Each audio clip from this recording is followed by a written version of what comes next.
Vietnam Police at the end of day 4 have managed to rattle off a time not only that was better than the Vietnamese police, but also they managed to finish. And testament to exactly what I was saying earlier on about how some teams will be very strong at the technical challenges on days 1 to 4 and weak here on day 5, and other teams that have maybe struggled on the first 4 days, which Uzbekistan have in terms of picking up points and of course picking up penalties which affected those points, have been very, very strong here on the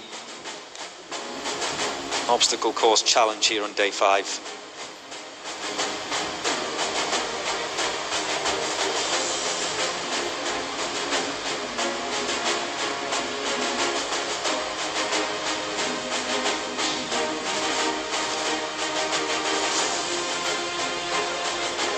So that's now 8 teams that have been disqualified, did not finish. Now we're watching the Indonesian A team as they go over the horse jump.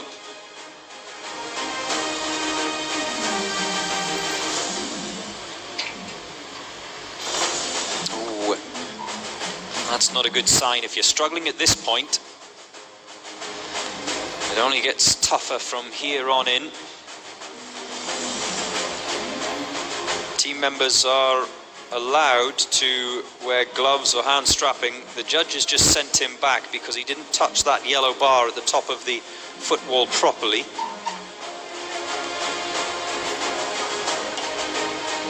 He does though. I'm not going to make the same mistake again.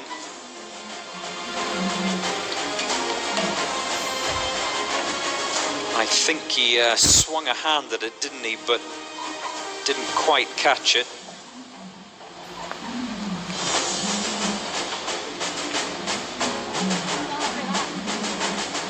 Now, my favorite part, the human ladder. Here we go. What happens here? Again, that foundation man at the bottom, facing outwards. We've seen that a few times today.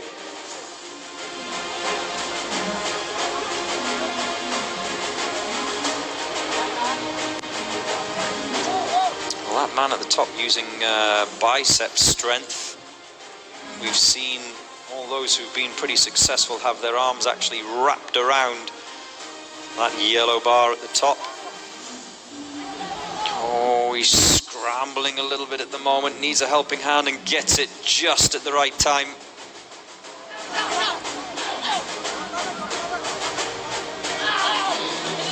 Lift me up, Buttercup. And down the fireman's pole.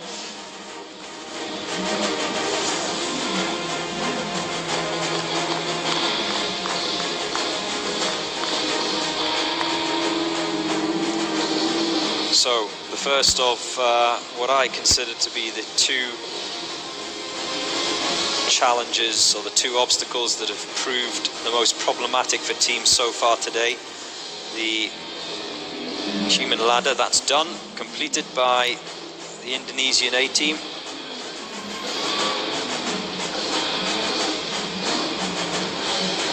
Ninja boards are next up after the monkey bars. And they just seem to be slowing down. It doesn't seem like this is going to be a sub 5-minute time from Indonesian A.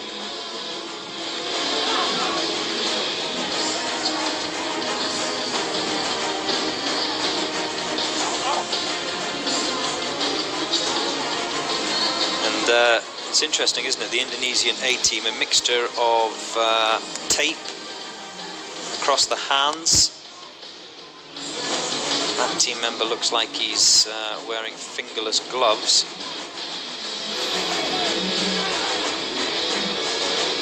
It'd be interesting to talk to team members. Now you see the strapping on his fingers and across his palms. It'd be interesting to see how and why each of the units decide what to have on their hands.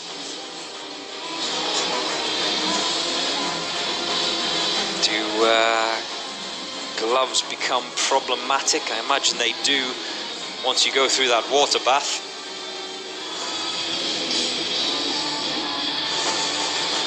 More of a hindrance than a help, I would suggest.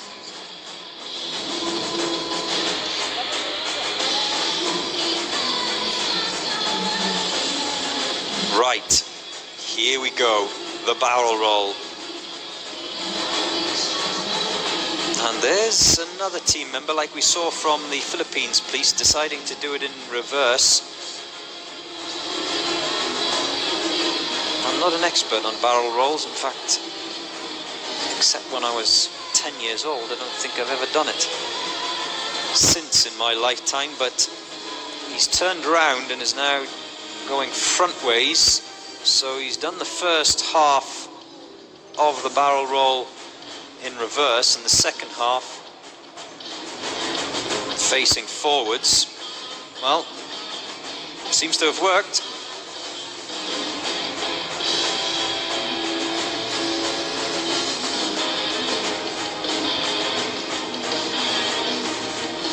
And the Indonesian cheerleader is trying to not just G up his A-team, but that small band of Indonesian support that you can see in the background there.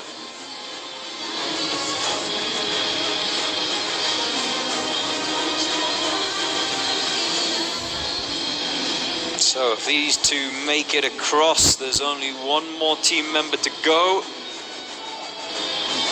That's it. So one more, a puff of the cheeks. Here we go.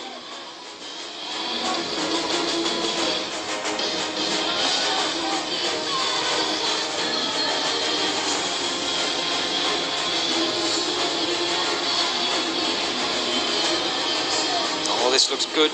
This looks good.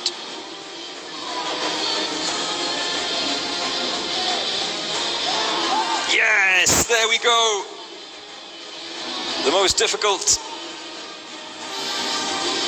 certainly from the teams that have gone through so far today, have found the most difficult of the obstacles has been completed. Now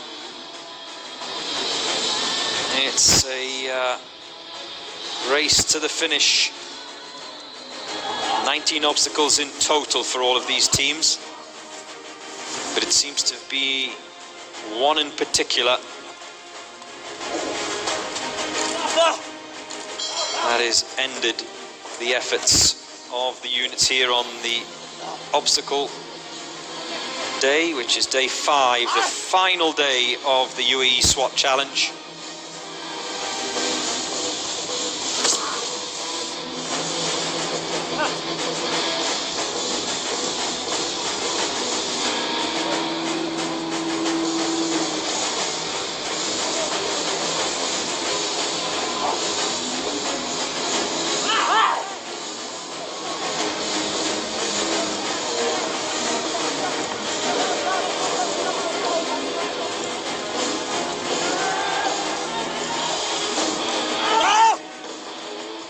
Remember, today is just as important as the others.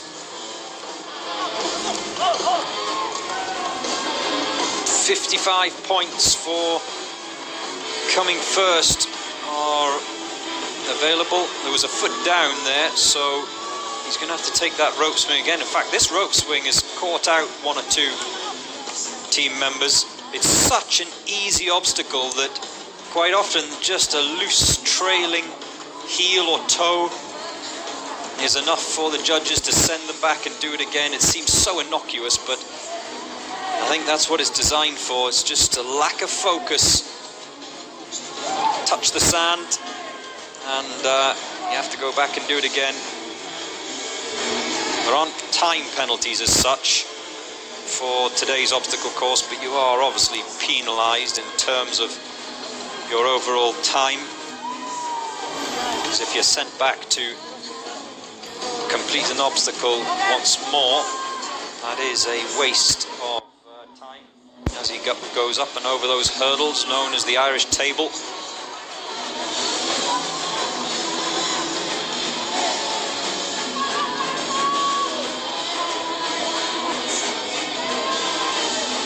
So, 4 Indonesian team members are at the solo wall. 1 more to come over the hurdles of the Irish table. And then a sprint and leap. Oh. Hoisted up. Oh, hoisted up by his teammates. Can they keep a hold of him? Can they keep a hold of him? Oh, he's scrambling.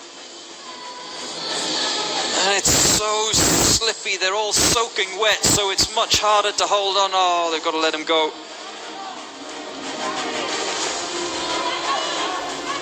He's going to have to do it all again. Here we go. Second attempt. Oh.